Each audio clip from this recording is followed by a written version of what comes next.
a need as vast as the horizon, as urgent as a child's cry, as universal as our shared humanity. Conflict in the world and the chaos it creates affect us all as never before. In a world confronted with displacement and despair, this is our challenge. And the solutions will only be found together.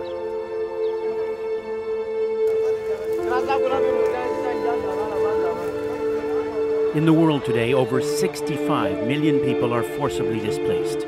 Half of them are children. Some fled only recently.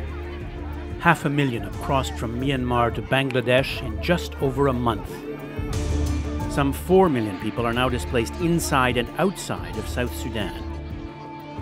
Escalating war in Yemen has spawned a humanitarian catastrophe. Others have waited out long years as conflicts drag on. Natalia in Ukraine. 8-year-old Aziz from Afghanistan. Josefina, who left Colombia more than a decade ago. Uno siente que le arrancan el corazón, mejor dicho, porque deja uno la familia, deja las cositas. Es muy duro. Each dreaming of home, even when that home no longer exists. Look at these ruins. This is what these refugees have fled from. And it is not just here in Aleppo. Refugees from Somalia, refugees from Yemen, refugees from Iraq. They all flee from this destruction, from this devastation. How can we turn them back? How can we not consider giving them protection? Together we are responding to new global challenges of forced displacement, emphasizing 5 core directions for the next 5 years. To protect. Milad and her mother survived the violence in West Mosul, only for it to catch up to them minutes from safety.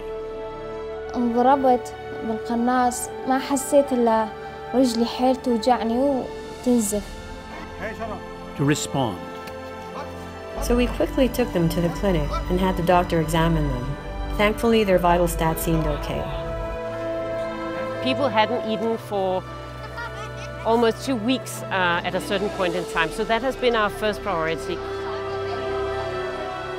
To include through education, material support, and integration. To empower. Bosco is a nurse and a refugee. Having a job, I am able to sustain myself and my family. Push, go. Najib has found new meaning to his life in Greece. حبيت المدرب وحبيت شو اسمه لعبهم. And we will solve by helping refugees to return home safely, start over in a new country,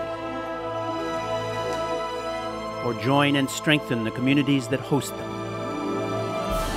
Last year, the world committed to developing a new framework, building partnerships with states, civil society, private and public sectors for a comprehensive response. The declaration adopted in New York represents a shift in the way we help refugees. It encourages policies that let refugees work legally and live among the local population. Policies that benefit refugees and host communities alike. We must build on examples we know work as we move now toward a global compact on refugees. Examples like Uganda, which offers land for refugees. Or Costa Rica, with its long tradition allowing refugees to work. Or Canada, with its policy helping refugee families to reunite. To help refugees flourish and build a future, we must think broadly and act collectively. Bound together in the service of something larger than ourselves, yet as unique as one person's need.